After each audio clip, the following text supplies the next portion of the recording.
Imagine standing in a roaring crowd, the air thick with tension, as a man who dared to defy an empire is dragged to his fate. His name is William Wallace, a Scottish hero whose name still echoes through history. But what really happened on that brutal day in 1305, when his execution stunned a nation? Why did his death ignite a fire that England could never extinguish? Stick with me, because you're about to uncover a story of courage, betrayal, and a legacy that shaped Scotland forever. Let's step back to the late 13th century, a time when Scotland was a land of rugged beauty and fierce pride, but also a battleground crushed under England's iron grip. King Edward I, known as Longshanks for his towering frame, had one goal: to make Scotland bow. He saw the Scots as rebels who needed taming, and he was ruthless in his pursuit. Castles were seized, villages burned, and anyone who resisted faced a gruesome end. But in this chaos, one man rose up, not a noble, not a king, but a farmer's son with a fire in his heart. William Wallace wasn't born to lead, yet he became the spark of a rebellion that shook an empire. How does someone so ordinary become so extraordinary? It starts with a tragedy that would change his life forever. Wallace was born around 1270 in Elderslie, a small village in Scotland's lowlands. We don't know much about his early years. History doesn't leave us diaries or selfies, but we do know he grew up in a world where English soldiers patrolled the land, demanding taxes and loyalty. His father, Malcolm Wallace, was a minor landowner, proud and defiant, but that defiance came at a cost. When William was just a teenager, his father was killed in a skirmish with English forces. Picture a young man, barely out of boyhood, watching his world crumble. That loss wasn't just personal. It was a wound that fueled his hatred for England's oppression. But Wallace didn't charge into battle right away. He bided his time, growing strong, learning the land, and training in secret. Some say he even studied with monks, gaining the sharp mind that would later outwit his enemies. By 1297, Scotland was at a breaking point. The English had installed puppet rulers, and the Scots were taxed to the bone to fund Edward's wars in France. Then came a moment that pushed Wallace over the edge. The story goes that English soldiers in Lanark tried to seize his wife, Marion, Braveheart, as a way to lure him out. When Wallace fought back, Marion was killed in retaliation. Whether this tale is fully true or partly legend, it's a turning point. Grief and rage turned Wallace into a warrior. He didn't just want revenge. He wanted freedom for his people. Have you ever felt a moment where everything changes, where you know you can't go back? For Wallace, Lanark was that moment. What followed was the spark of rebellion. Wallace gathered a small band of loyal men, farmers, blacksmiths, men like him who had nothing left to lose. They struck fast and hard, ambushing English garrisons and vanishing into the hills. His name spread like wildfire. To the Scots he was a hero, to the English a terrorist, but Wallace wasn't just a brute with a sword, he was a strategist. In May 1297, he led a daring raid in Lanark, killing the English sheriff in broad daylight. That wasn't just a hit, it was a message. Scotland would fight back. Word of his defiance reached every corner of the land, and men flocked to his side. But could a ragtag band of rebels really challenge the might of England? That question would be answered at a place called Stirling Bridge. September 11th, 1297, was a day that would carve Wallace's name into history. The English, led by John de Warenne, marched north with a massive army. Thousands of heavily armed knights and foot soldiers, confident they'd crush the Scots. Wallace, alongside Andrew Moray, another rebel leader, had far fewer men, maybe 6,000 at most, and they were outmatched in armor and training. But Wallace had something the English didn't: the land itself. Stirling Bridge spanned the River Forth, a narrow choke point surrounded by marshy ground. The English, arrogant and overconfident, began crossing the bridge in tight formation. Wallace waited, watching as their numbers grew vulnerable. Then, at the perfect moment, he struck. The Scots charged, cutting off the bridge and trapping the English vanguard. Chaos erupted. Knights in heavy armour drowned in the river, weighed down by their own gear. The English rearguard, stuck on the other side, could only watch as their comrades were slaughtered. By day's end, the Scots had won a stunning victory. Stirling Bridge wasn't just a battle, it was a statement. A nobody from Elderslie had humiliated the greatest army in Europe. American viewers, think about the underdog spirit of the Revolutionary War, how a scrappy militia took on the British Empire. That's what Stirling felt like for the Scots. Wallace was no longer just a rebel, he was a legend. But legends don't last without sacrifice. After Stirling, Wallace was knighted and named Guardian of Scotland, a title that made him the de facto leader of the rebellion. He led raids into northern England, striking fear into Edward's heart. But Edward wasn't a man to forgive. He raised an even larger army and marched north, determined to crush Wallace once and for all. The clash came in 1298 at Falkirk. This time the terrain wasn't on Wallace's side. The open fields favoured Edward's cavalry and longbowmen. Wallace tried to hold the line with his schiltrons, tight formations of spearmen, but the English arrows rained down, and betrayal sealed his fate. Some Scottish nobles, jealous of Wallace's rise or bribed by Edward, abandoned the field. The Scots were routed, and Wallace barely escaped with his life. Falkirk was a crushing blow, but it didn't break him. Wallace went underground, waging a guerrilla war against the English. He became a ghost, striking from the shadows, always one step ahead of his hunters.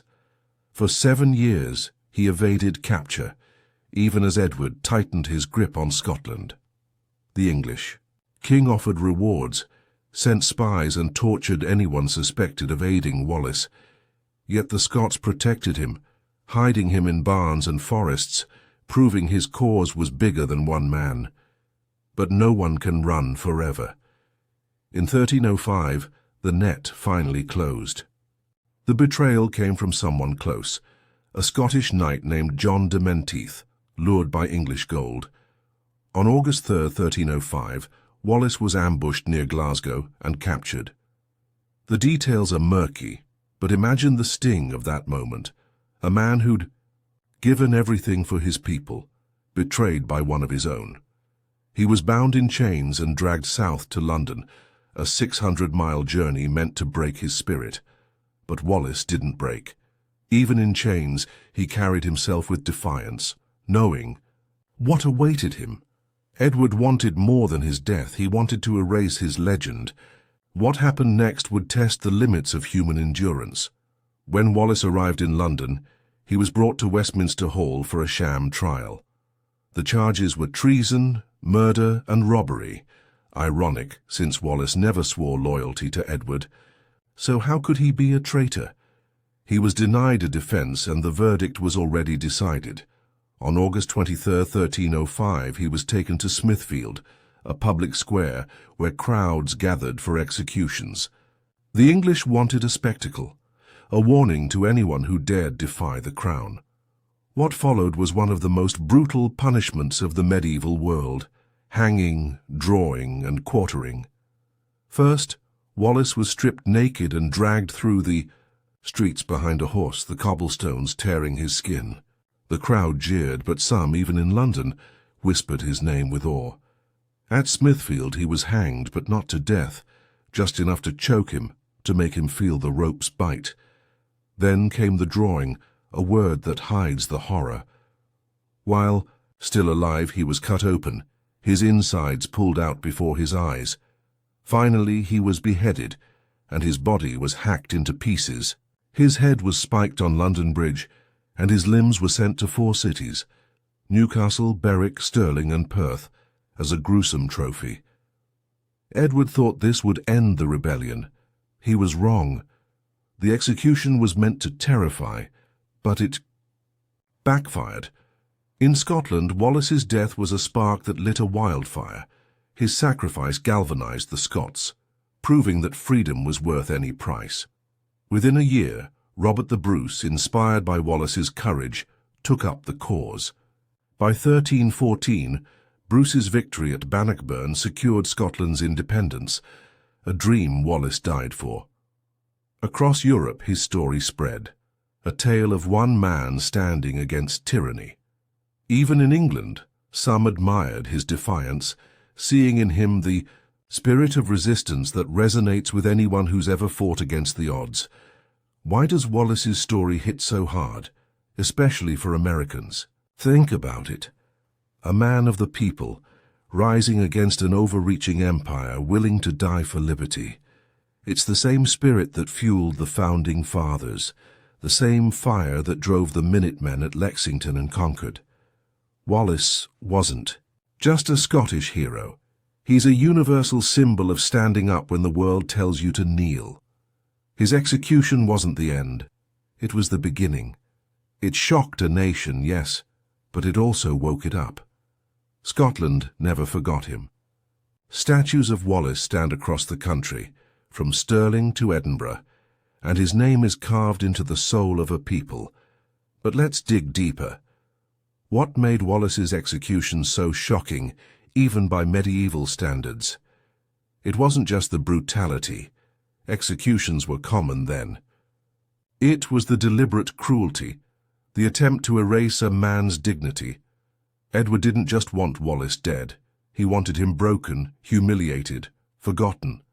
Yet Wallace's final moments, as recounted by chroniclers, show no fear.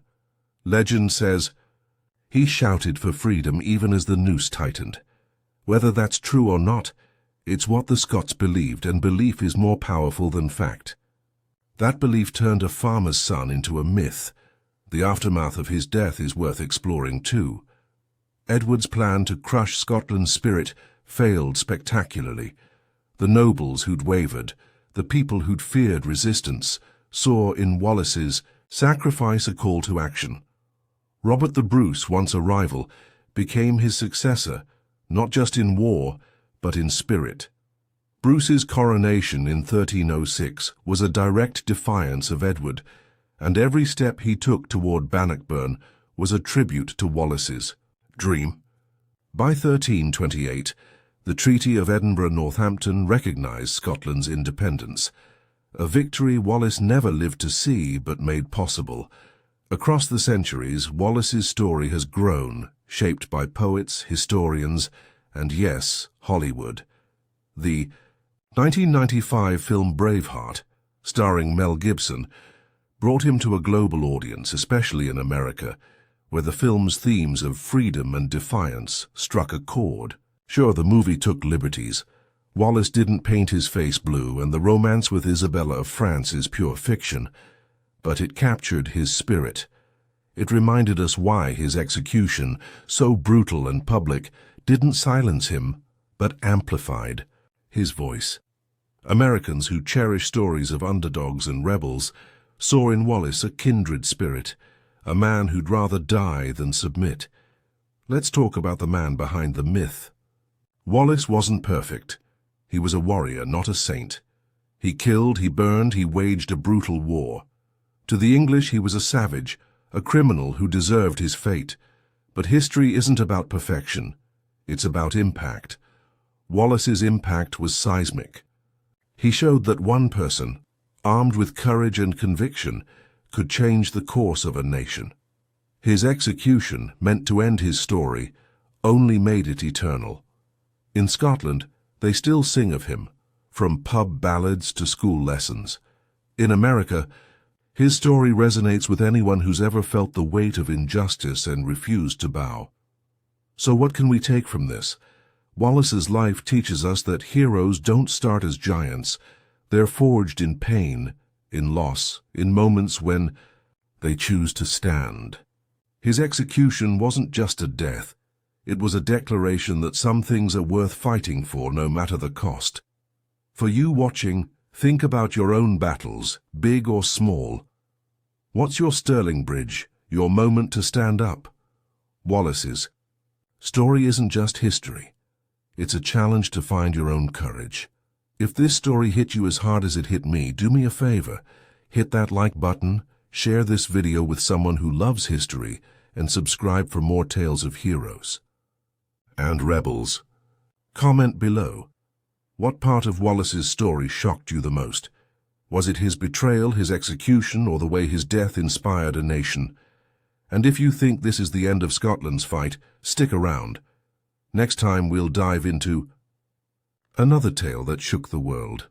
Joan of Arc's forgotten torture before flames. You won't want to miss it.